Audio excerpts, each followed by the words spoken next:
Good morning friends. जैसा कि हमने लास्ट एपिसोड में देखा था कि वांग मास्टर जू यान को रस्सियों से बांध उस पर अपने बहुत सारे कोड़े बरसाते हुए प्रिंसेस यूनी के ब्रेसलेट के बारे में पूछ रहे होते हैं कि बताओ आखिर ये ब्रेसलेट तुम्हें कहाँ से मिली। अब आगे जहाँ इस एपिसोड की शुरुआत में हम मास्टर जू यान के मैंशन के बाहर का सीन देखते हैं, जहाँ दो गार्ड अंदर से चिल्लाने की आवाज सुन चौंक रहे होते हैं और आपस में कहते हैं लगता है किसी पागल आदमी ने हमारे मास्टर जू यान को नाराज कर दिया। जो मास्टर जू यान उस पर्सन को अपने कोड़े से मार मार उसका कचुम्बर निकाल रहे हैं। अब इतना बोल वो दोनों आपस में ही हंसने लगते हैं, पर तभी इतने में ही वहाँ इमॉर्टल किंग मिस नी आ जाती है और उन दोनों गार्ड से कहती हैं कि बताओ तुम्हारे मास्टर जू यान कहाँ हैं, या फिर मैं खुद ही अंदर जाकर उनसे मिल लेती हूँ क्योंकि मुझे उनसे कुछ कहना है। अब यह सुन वो दोनों गार्ड काफी ज्यादा घबरा जाते हैं और इमॉर्टल किंग लेडी से कहते हैं कि मास्टर जू यान ने हमें आदेश दिया है कि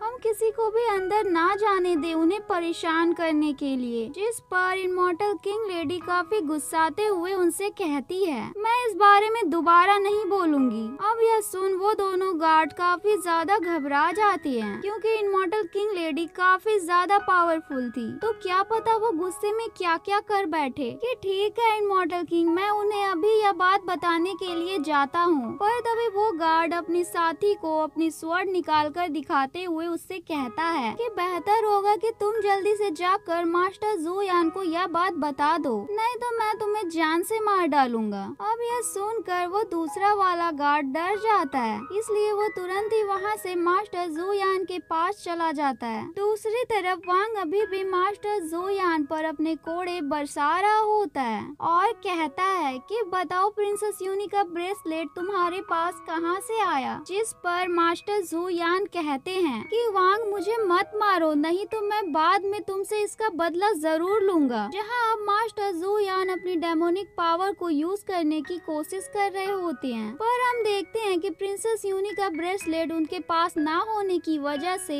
वो अपनी डेमोनिक पावर का यूज नहीं कर पा रहे होते हैं। अब यह देखकर वांग उस पर अपने कोड़े बरसाते हुए कहता है कि तुम इस सेक्ट के मास्टर नहीं बल्कि तुम भी उन डीमंस में से एक डीमन हो। पर तभी वहाँ अब वो गार्ड आ जाता है और अपने मास्टर जू यान की ऐसी हालत देख अपना सिर नीचे झुकाते हुए मास्टर जू यान से कहता है कि मास्टर मैं हाल ही में अंधा हो गया हूँ, इसलिए मैं कुछ भी नहीं देख सकता हूँ और बाहर इमॉर्टल किंग आई हुई है जो आपको कुछ कहने के लिए आपसे मिलना चाहती हैं। अब यह सुनकर मास्टर जू यान चौंक जाते हैं और कहते हैं क्या इमॉर्टल किंग, उसे अंदर बिल्कुल नहीं आने देना, पता नहीं वो मेरी ऐसी हालत देख क्या क्या सोचेगी। और तभी वो गार्ड कहता है आपका मतलब यह है कि आप अभी बिजी हैं। अब यह सुन मास्टर जू यान कहते हैं कि हाँ उसे यह जाकर कह दो। अब यह सुनकर वो गार्ड तुरंत ही वहाँ से चला जाता है। जहाँ यह देख वांग मास्टर जू यान से कहता है कि ये तुम्हारा कैसा गार्ड है, उसे तुम्हारे बिल्कुल भी परवाह नहीं है। जिसके बाद वांग उसे फिर से पीटते हुए प्रिंसेस यूनी के ब्रेसलेट के बारे में उससे पूछने लगता है। तभी इधर बाहर इमॉर्टल किंग उससे कह रही होती है कि आखिर यहाँ चल क्या रहा है, मैंने यहाँ कोड़े मारने की आवाज सुनी। अब यह सुन वहाँ वो खड़ा गार्ड कहता है कि मास्टर जू यान ने हमसे बस यही कहा था कि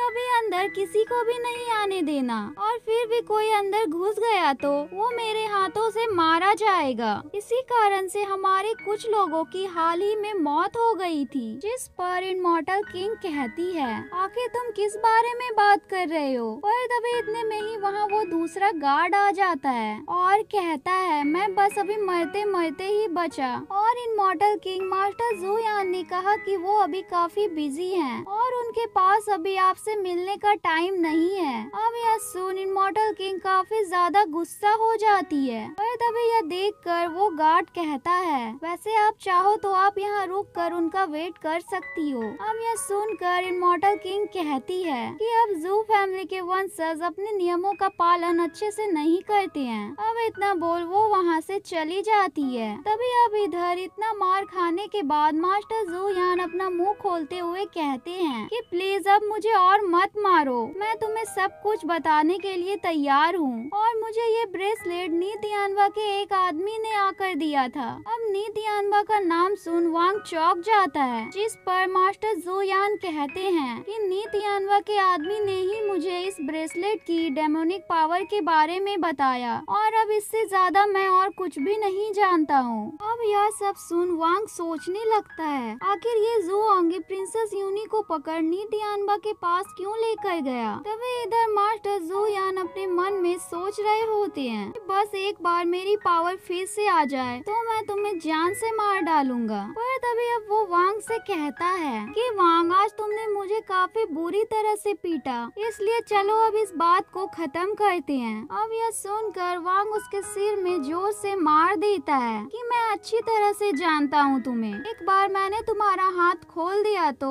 फिर से तुम शुरू हो जाओगे। जिस पर मास्टर जू यान कहते हैं कि वांग, मैंने बस यह सब अनजाने में किया, जिसके लिए मुझे बहुत ही पछतावा है। अब यह सुनकर वांग उसे एक पिल दिखाते हुए उससे कहता है, अच्छा तो ऐसी बात है, चलो फिर तुम मेरे लिए इस पिल को खाकर चेक करके बताओ आखिर ये पिल सही काम कर रही है या नहीं। पिल को जो भी पर्सन खाता है वो 12 घंटों तक अपनी जगह से नहीं चल सकता, यहाँ तक कि बाथरूम भी नहीं जा सकता। मैंने इस पिल को एक दुकानदार से खरीदा था, पर पता नहीं उसने मुझे सही पिल दी थी या नहीं। अब यह सुनकर मास्टर जू यान काफी ज्यादा घबरा जाते हैं। तभी अब बाहर की तरफ हम एक छत पर इमॉर्टल किंग लेडी को देखते हैं, जहां अब वांग भी उस जगह से जाते हुए उन्हें उस छत पर देखकर चौंक जाता है कि ये तो मिस नी है, जिनसे मैं तियानलैंड सेक्ट में मिला था, पर ये यहाँ क्या कर रही हैं। तभी अब मिस नी के पास जू होंगी आ जाता है और मिस नी को पीछे से पकड़ अपने गले से लगा लेता है, जहाँ यह सब वांग भी दूर से देखकर चौंक रहा था। तभी इधर मिस नी जू होंगी को अपने से दूर कर अपनी स्वॉर्ड को बाहर निकाल सीधा उस पर अटैक करने को चली जाती है, पर तभी वो उस पर अटैक करते करते ही रुक जाती है। जिस पर जू होंगी कहता है कि मैं जानता हूँ तुम अभी भी मुझसे बहुत प्यार करती हो, इसलिए मुझे तुम कभी भी नहीं मार सकती। अब यह सुनकर मिस नी कहती है कि नहीं, मैं अब तुमसे प्यार नहीं करती,